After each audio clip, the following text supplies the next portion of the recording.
regional entrepreneurs and influencers since the podcast was introduced in 2019, but with a mission of inspiring and challenging listeners to commit to doing difficult things on the road to success. I mean, what a great topic, and the struggles that you go through in order to live your dream and do what you want to do.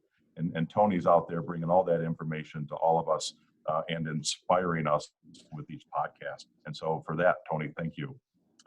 So today's podcast is going to be streamed live from the Topics at 12 event. The guest, Chamber President, CEO himself, our big toe, Mr. Jeff Deason. Big round of applause for Jeff. Hear it? Jeff, did you hear all that? Okay, good. I did, thank you. So after the podcast, we'll draw the Chamber Progressive Kitty. The kitty sits at $800 and must be present to win and, as always, be a member in good standing. But before we begin this compelling conversation, it gives me great pleasure to thank the Topics at 12 underwriting sponsor, again, AHP CPAs and Advisors. Please give them a personal round of applause from wherever you may be watching. And now for the sponsor message. Again, this month, I'm proud to introduce Mr. John Goodman of AHP. John, take it away. Thanks. Hey, what David said, yeah, I'm John. I'm from AHP. We have several offices throughout the state of Michigan, but I'm in the Owasso office. It's right over on Washington Street, right over there by the Armory, just a couple blocks away. I miss that place. Right now is a good time for tax planning. You think, well, September, it's kind of far away from the end of the year, but you may have to pull some cash up to get to take advantage of some tax savings.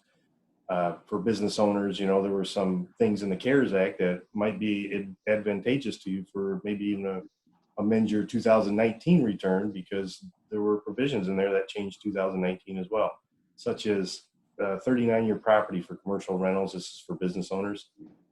That if you had any improvements to a building that was commercial, you have to depreciate that over 39 years. And that's kind of a long ways to depreciate something, but the CARES Act allowed those to be 15-year property, which means 15 years, but it also made it eligible for 100% bonus depreciation. So there is an advantage to take maybe 100% bonus for your current year or 2019 return. So that didn't change until after maybe some people had already filed. So just be aware of that. Other issues that I've come across lately are notices from the IRS in the state of Michigan. I have a lot of clients that keep getting notices from these two agencies, and the problem is they're all far behind on everything. So a lot of these notices are just automated. I have to call out there, and usually it clears it up with a phone call, but the default response is we're all behind. We just got back in the office a couple weeks ago. So just be aware of that when you receive a notice. I know a lot of people receive a notice, they may panic a little bit and think something's really, really off. So there's also other advantages. The president did a directive to have payroll taxes deferred. So just be aware that this is not all payroll taxes. If you're an employer, it's only the employer portions of tax deposits. If you withhold from your employee, just be aware that you still have to make those deposits. This is, in a sense, interest-free loan. So there's always caveats with everything. I'm more than happy to answer anybody's questions if anybody has any. New CARES Act, I think it's CARES Act, just hasn't gone through yet, and who knows if that'll even happen. So my name's John. You can reach me at the Owasso office at 989-723-8227. And just ask for me or my extension 518. And you can also reach me by email at john.goodman@ahpplc.com. And I'll be more than happy to answer any questions, and I appreciate your time. Thanks, John. We appreciate it. And as always, the support that you give us each and every month. Thank you for that. Now, let's move on to our streaming episode of No Easy Way Out podcast, hosted by Tony Nash. And the interviewee is our very own Jeff Deason. With that, Tony, take it away. All right. Hey, everybody. Welcome to a first ever live edition of the No Easy Way Out podcast. We are coming to you today from the building that was the brainchild of our distinguished guest today, Jeff Deason. Jeff, welcome to the show. Thank you, Tony. I appreciate it. Must correct you, not the brainchild, but a worker to make it happen, I would say. Yeah, well, we know that you had a lot to do with it, and we know that you were one of the first people to present it to us as a community. And so we've been here since the beginning. We're excited about that. And I was going to ask you about the Moses beard today, but it looks like you already trimmed it down a little bit. So tell us why you decided to do that. Well, when we all had to go home, it was kind of a marker in time for me. So Time capsule. Time capsule, yeah. I stopped shaving and let it go, and it was getting a little bit unruly. I thought I should look a little cleaner cut for you today. So well, we liked it. We thought you were channeling your inner Charlton Heston. Right. So we appreciated it. Now, Jeff, you were one of the first guests I ever had on my podcast. I think you were a guest episode number 4. We met down in the big boardroom down there, and we talked about it starts with a vision. And we talked a little bit about this building and kind of what kind of went into making it happen. But then I don't know if you remember this, but you were also one of the very first people I spoke to when I thought about starting AZee Business Solutions back, and it's probably been 7 or 8 years ago. I think you had just started doing the Chamber of Commerce, so I don't know the exact date, but I was working at the Comstock downtown, and I was considering starting a new business, and I said, I need to think who to talk to, so I thought to talk to you, someone I had met through the Convention and Visitors Bureau, someone I admired, and you gave me a lot of good advice. You gave me some honest truths that I didn't want to hear, but you also gave me some things that I needed to hear. And so even if you don't remember, I do, and I appreciate it. And now my business is almost 6 years old. We're having a great deal of success here in our community, and I certainly would attribute some of that to the advice you gave me. So I appreciate that. Thank you. I appreciate you saying that. And that's really, in my job, that is the biggest compliment that somebody can give me, is that, you know, a conversation that we might have had some time ago led to something positive in both their business career, but also their personal career as well. It's nice, you know, and it's nice to hear something like that. Yeah, we really, really appreciate it. Now, I want to talk a little bit about the Armory itself. So again, you were kind of the first person that I heard talking about this building that sat behind the tiny little building that was in front of here, which is where the Chamber of Commerce used to be housed. And this building had sat vacant for a while. And I remember at a meeting you were talking about this grand vision you had for it, where it would house businesses that could get a good start and it would grow. And of course, I know there were a lot of people involved, but I know it was a tremendous amount of work to make it happen. And we talked about that in the podcast. I think Tasha's going to put the link to that in the description if anyone wants to go watch it. But I got to ask you, now that you've seen it in action for 3.5 years, or almost 3 years, you've seen it in action, you've seen businesses in here, you've seen businesses grow, you've seen people experience. What has that felt like? Describe what it's been like to watch that thing go from an idea to maybe becoming a reality to actually seeing it come to fruition and seeing businesses in here. What does that feel like? Well, it's a tremendous feeling to see businesses come in and grow. And it's really because of the hard work that you have put in as a business owner to come here and do that. I mean, we've had other businesses who came in and took a cubicle space in here, and then you put in the work. You know, you are the one who grew your business, but what we tried to do is give you a platform where when you needed more space, we gave you more space. When you needed rooms to do your podcast or do the things that helped your business grow, if we could accommodate that, then that's our responsibility of this place. I feel like that's the community responsibility to help you grow as much as we can. Well, it certainly has, and it gave us the clout that we were missing. We were in a little, basically a glorified closet in our last space. It was a little 8x10 office, and we had a couple people. I remember I was there with you. Yeah, upstairs on the 3rd floor of the Exchange. And it helped get us started, but nobody really knew who we were. And coming to this building gave us a lot of local clout that we really needed, and it started to get people to understand what we were, who we were. It gave them a little more trust. This is a legitimate business that we're going to be working with. And certainly the things that you just mentioned, as we've grown, when we came here, we had 2 employees. Now we have 7, and the business has really, really taken off. And we owe a lot of that to this place. Plus, you know, we can tell people we work at the Armory downtown. Everybody knows what that is. And I think the biggest benefit is my daughter, who is all about princesses, thinks that her daddy works on a castle. So that's a huge bonus for us. Yeah, and I've seen you take clients through here and tour them through the building. Yeah. And I think it does lend a certain amount of credibility to to any business that's here. No question about it. So No question. It always gives the wow factor to our clients. They know what they're getting. They know they're getting a team. And so it certainly helped us grow. And we look forward to seeing what's going to happen in the future. So I want to go back a little bit, back to the very beginning. I can't remember when it exactly was when you presented it, but I remember it. And when that all happened, what were some of the biggest challenges you faced in kind of trying to move the chamber from a small building to a big building, but also use this like incubator space to attract people to come here? And what were some of the biggest challenges you faced in that time? I think the biggest challenge that any of us face in our lives is time management and how to structure what you can do in the given amount of time that you have. I mean, this place was challenging from the beginning just to get it financed, to get folks on board with the vision and say, okay, we're gonna put forth these tax credit dollars, and then we had to get them to say yes before we could get the state of Michigan to say yes with the incentives, because there's just no way that you could redevelop a building like this alone. It's just, it would be so cost prohibitive that you couldn't, we would not have been able to take this on. For sure. So it was really getting people to slowly say yes and realize the scope and the amount of time that it was going to take. Right. Everybody wanted it to be done in a year, Right. but it wasn't the type of project that could be done in a year. Yeah. So you had to wait for certain things to fall in place. Well, it certainly has fallen into place. Again, I think it's a beautiful building. If you haven't been inside this building, you need to come. You can contact us. I love giving tours. It's free. I usually charge a nickel, but most people don't pay. But it's a great place to see. It's really amazing what's been done, especially if you had seen it before.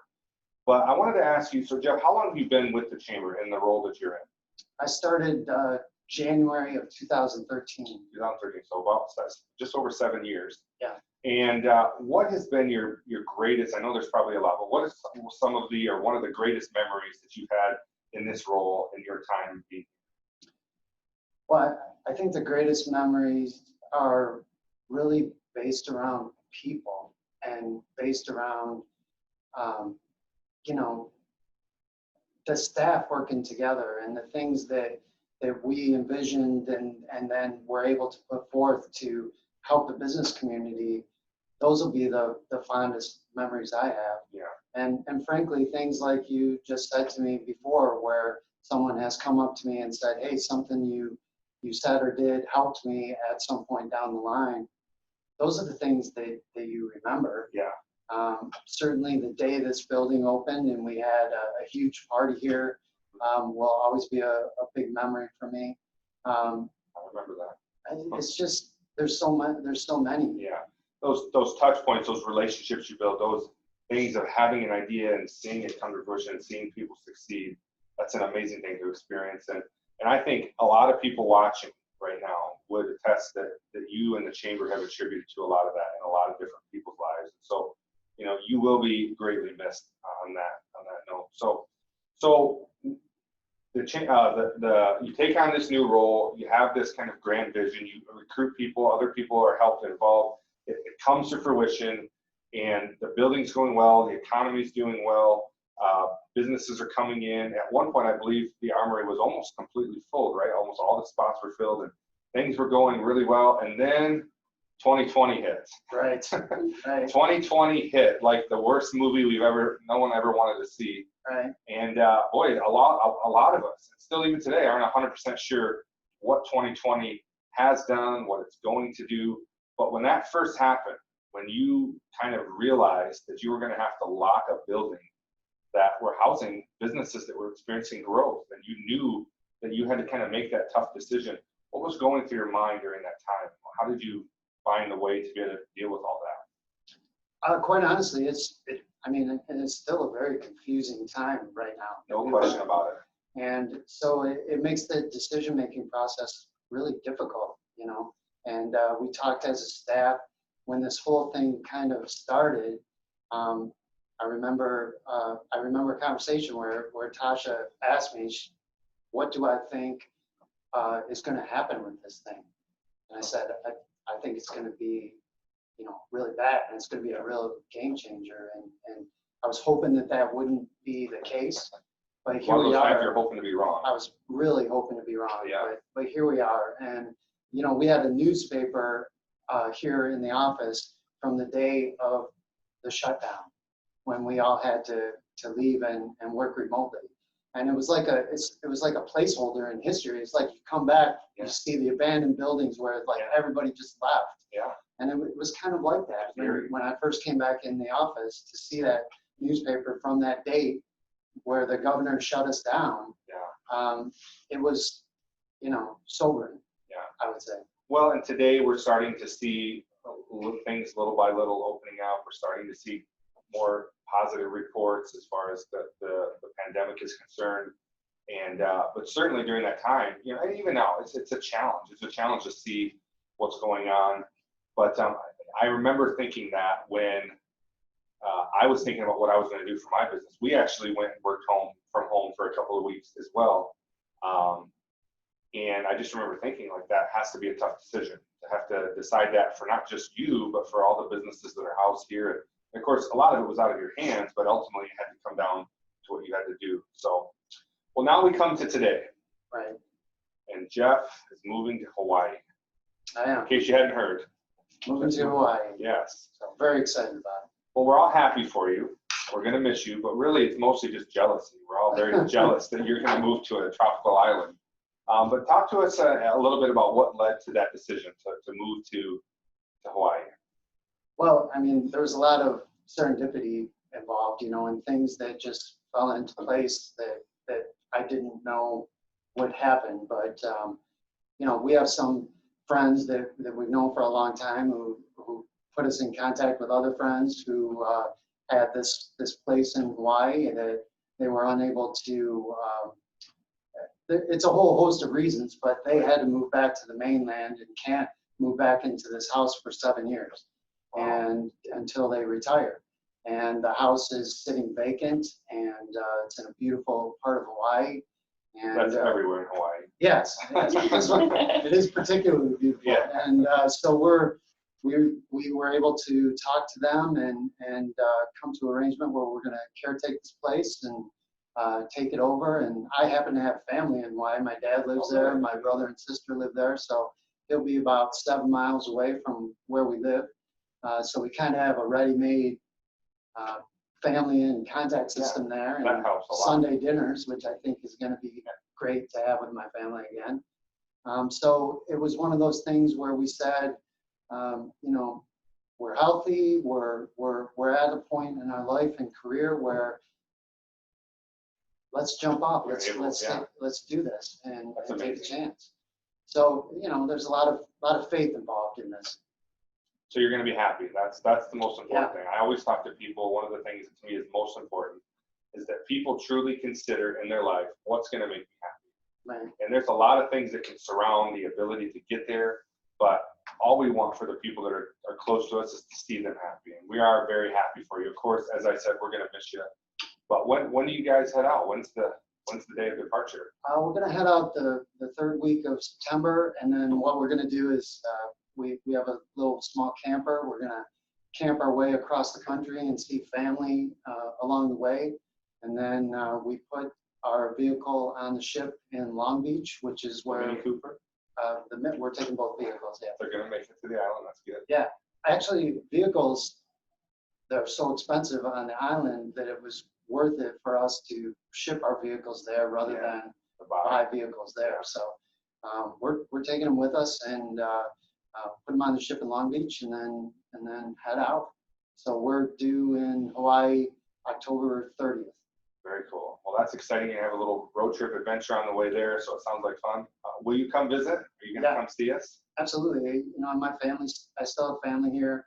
My son is working on buying my house, so he'll be living there. So we'll be coming back to visit them. I'm sure he's taking good care of it. Yes, make sure he's mowing the lawn and that kind of thing. And then, you know, we probably won't be back between November and March, but we'll come back. Yeah, I can imagine you would want to come back during those times. Well, make sure when you come back, can you let us know, make a grand entrance into town so we all get a chance to see you. And we wish you the best of luck. We really are excited for you. I do have some questions here from some members of your staff, as well as from some of our chamber members. So We're going to go through these. So first question is, what aspect of 2020 has surprised you the most, and how has it changed your perspective? I think what surprised me the most, and I guess I'm not totally surprised by it, but what really gets me is the grit of our business owners and their ability to grind through this. I mean, we're known as a grind area anyway. Blue collar grind.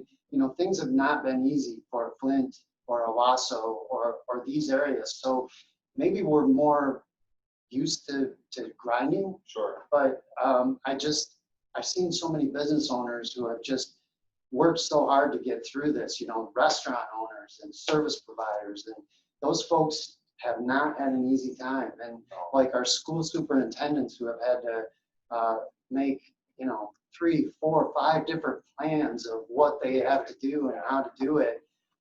There's just been so much tremendous work involved by everybody. Yeah. And Tasha came up with the Brilliant and Resilient campaign, which I know you helped us on. And there are so many stories of business owners who have really stepped up, and so many people who have wanted to help them. Mm-hmm.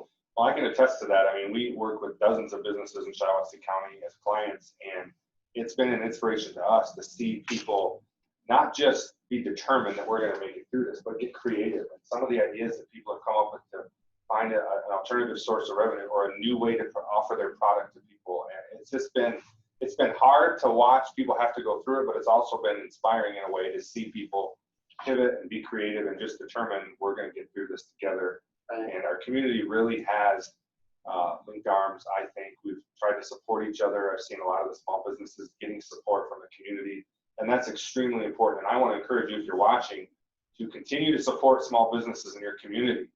Yes. We're not out of the woods yet. No. I mean, there's and still we a need lot. to be hyper local in our thought process right Absolutely. now. We need to take care of the folks in our region. Yeah, Walmart and Amazon are not hurting right now. They're seeing record sales, but our small businesses really need you to just support them and think before you go anywhere. Think if you can get it local, and if you can, try to do that. We've always preached that, but now even more than ever, those small businesses really need your support. And those restaurants and businesses that you can buy a gift certificate from are so thankful. Absolutely.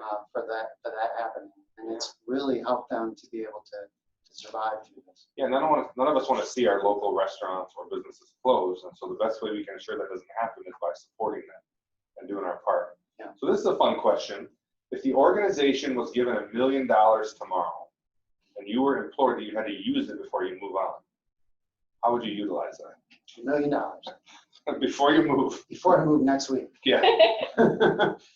Well, I think what I would try and do, like, you always want to leverage your funds, right? Right. So I would see if I could find a matching grant, first of all. There you go. And then I think what I would really like to see is for this place to be some sort of training facility or a place that could be alive with folks getting the new skill sets needed to do the jobs of the future.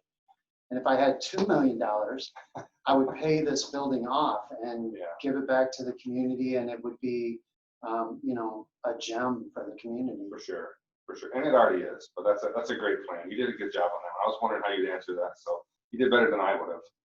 Mine had like visions of Las Vegas. And Double down. Put it all on red, right? Here's another question. So, what are some of the best strategies that you employ for continued learning and growth? I've always been a big fan of continuously learning and, taking classes my whole life. I just went back a couple years ago to get my master's degree. I just feel like so I'm not the young guy in the block anymore, right? So in order to try and stay sharp and focused and with what's going on and the current trends, you have to continually learn.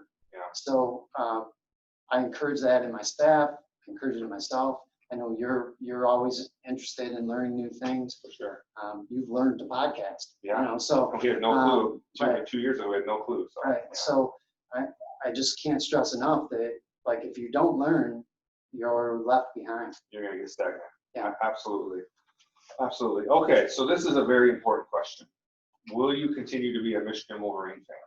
No. That's a trick question. We know you're a Sparty, but we just wanted to know, maybe the nice air and the beautiful weather would help you convert to I a did good winning say, team. I said go blue this week because the Cook Family Foundation put out a wonderful video about the Shiawassee Scholars Program.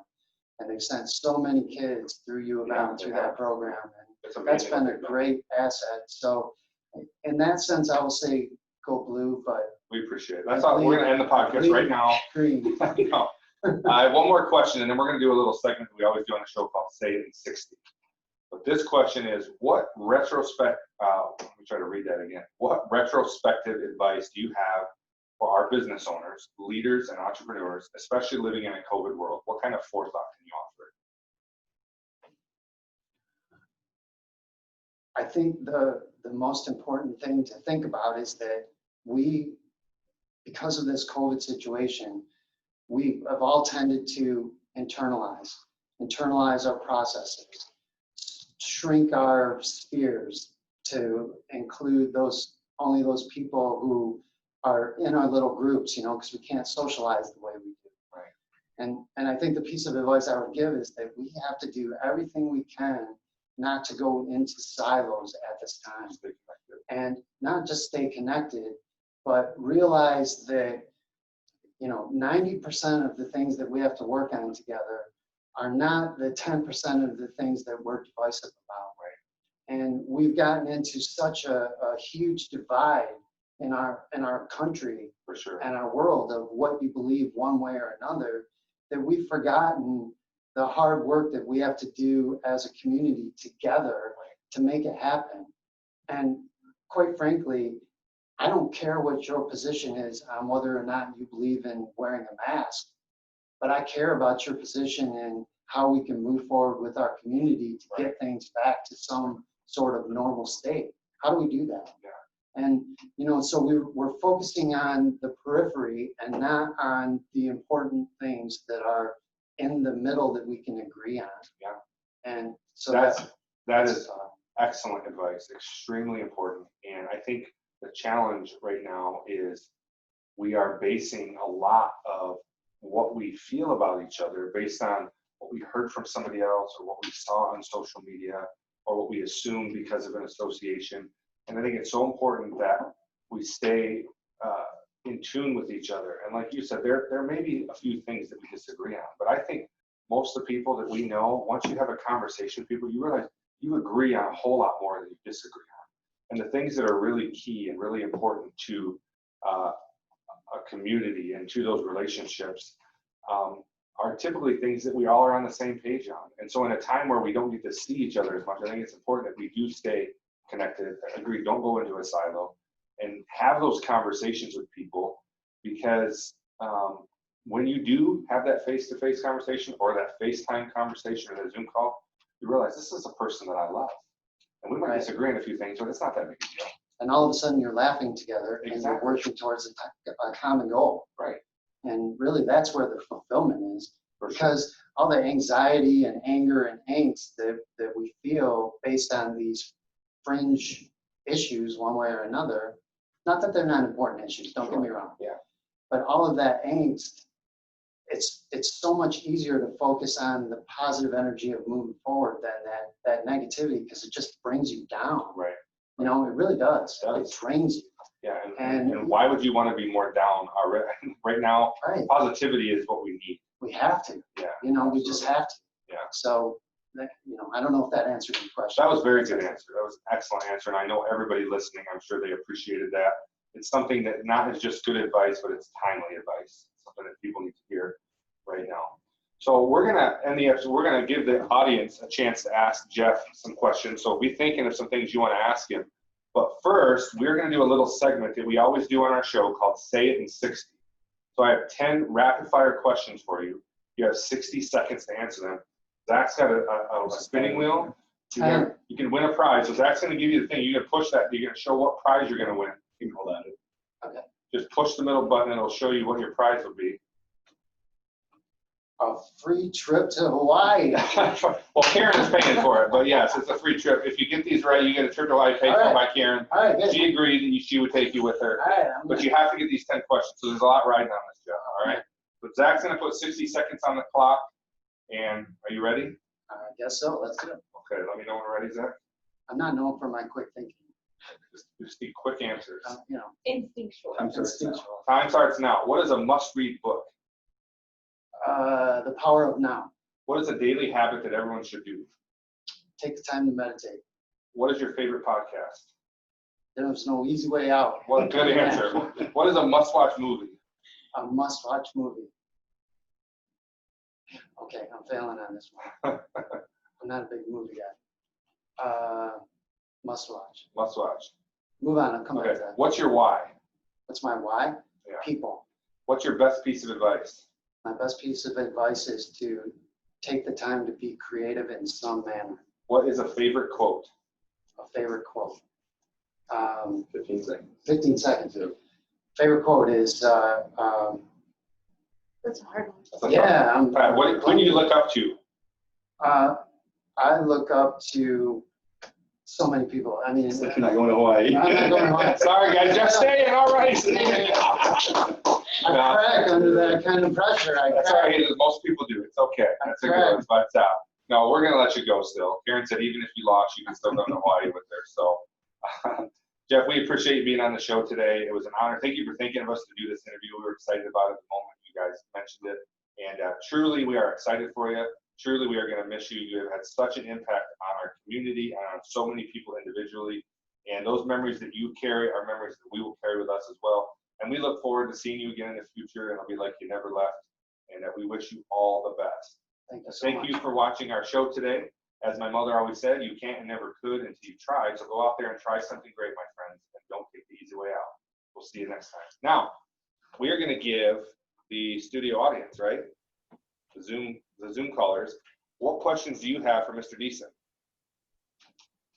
So it looks like Dave Hood is asking if I'm taking the dogs. Yes, we are. And that is the most complicated piece of the whole move. There's all kinds of regulations and bureaucracy that you have to go through to take them. And it is a giant hassle. But yes, we are taking them. So what do you have to do? I mean, how long is that process going to take?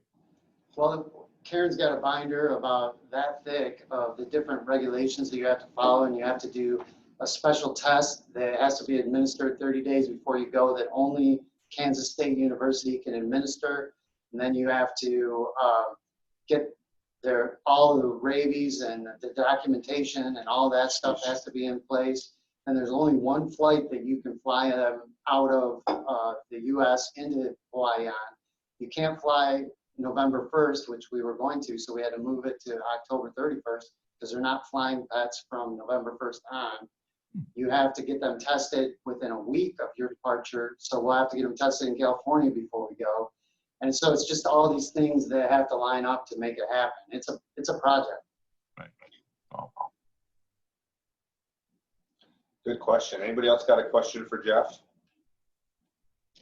So I'm sitting here in the chamber office. I think you guys can hear me. I'm behind the scenes. Tasha here.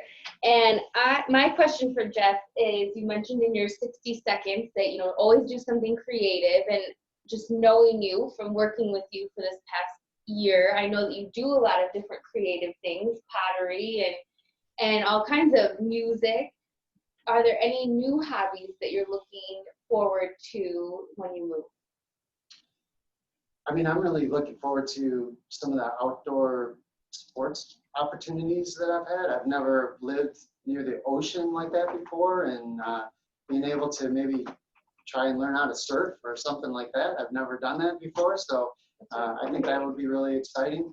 From a creative standpoint, I'm working on the ukulele a little bit, so that's kind of fun, and I'll probably end up in some sort of music group out there, I would think.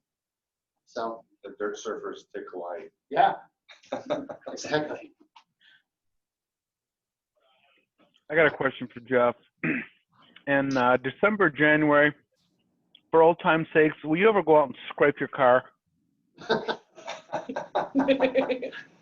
I will do it I will take my scraper and do that on video and send it to you. Yes. That's a great idea. I'm going to put that in my calendar right now As a reminder. as a reminder. Jeff, is it too late to take Mark with you? It was too late to take Mark with me a long time ago. There's too much testing that needs to happen to Too make that approved. many tests. How near are you to the nearest volcano? Do you know? Yeah, we are, I mean, we're very close to the volcano. So in 2018, the eruption that happened, the lava flow was about 3 miles from our place. So we are well within volcano range. If everyone's not paying attention to the chat, Sue Cadlick said Mark will be voted off the island. He won't make it to the merge. Whoops. If I can may say be voted. One thing to everybody on the call. I mean, I know all of you, and I have really appreciated the time and the energy that you've poured into this community and the chamber. And whether or not it's me in the seat, this is still a very, very important organization to keep moving forward. The chamber's been here 118 years, and the reason for the longevity has a lot to do with programs and services we offer, but it also has to do with the relationship value of having an organization that works on the behalf of business owners. Whether or not it's you needing those services that we provide or not at that time, you want to know that when you do need it, you can call us and we'll be there. And then we also need your support so we can offer those services to other people. I mean, it's important. We are in a community that's trying to thrive and grow, and there are other communities out there who are trying to do the same thing. And if you think it's not competitive, I'm here to tell you it is. It's very competitive. And to have an organization like the Chamber that can connect you with the Economic Development Partnership if we need to, or the Small Business Development Center if we need to, and bring all that together is super important. So thank you for being staunch supporters of the organization and supporters of me over the years and what we tried to do. And I hope that we made you proud, because I'm really confident that in the future you will continue to be proud of this organization. Very good. You don't have to give a name, but is there somebody that's already put in their hat for a replacement, or is that something that will be a process? Actually, process. We don't want to bring David Hood into this. Dave Hood, are you throwing your hat in the ring? I don't have one on, so it must be somewhere. So it must be already in the ring. So Sue Cadlick, who has been here, worked at the Chamber for 20 years and knows everything. She's going to be the interim CEO while the committee does a search. And I think they're trying to have somebody in place by the first of the year. But it's a process that they're going to go through. For sure. So, but Sue is extremely capable. So she will do a great job. Absolutely. All right. Well, I think unless anyone has another question, I think we're going to turn it back over to Mr. Hood. Is that what we're going to do here? Yep. We will be publishing this episode this week. You can find it on the No Easy Way Out podcast YouTube channel, or it'll be on Facebook. The Chamber's actually going to post it to their Facebook page. So you got to see behind the scenes. You'll get to see kind of what a fully edited version of what you just saw looks like. So thanks for letting us do this, Jeff. It was a lot of fun. And thank you for watching. Well, thank you for that. Thank you, Jeff, for sharing your thoughts and insights, and we appreciate all that you have done in an effort to grow our community and the friendships here locally. We definitely are going to miss you, but we do know that you will come home and you will come back and visit us. And for that, maybe we'll do that, at an Oktoberfest. I mean, it won't be the same if you're not there and you're leading Hosen and leading some, what's that big horn that they do? I forget what that thing is. But we do look forward to having you back. And Tony, great job on the No Easy Way Out podcast. Appreciate that. Thanks for setting this up. It was really exciting to be a part of it. And thank you for that. We are at the point where I'm going to have Tasha come out from behind the scenes and take a look at the progressive kitty that is as $800 for a chamber member in good standing. We'll get a big drum roll here. Okay, we're ready to go, Tasha. Go ahead and pull one of those out. Let's see who we get. Oh, we're going to give Jeff the honors. Makes sense. Now that's even better. We can't see Jeff now. Oh, there he is.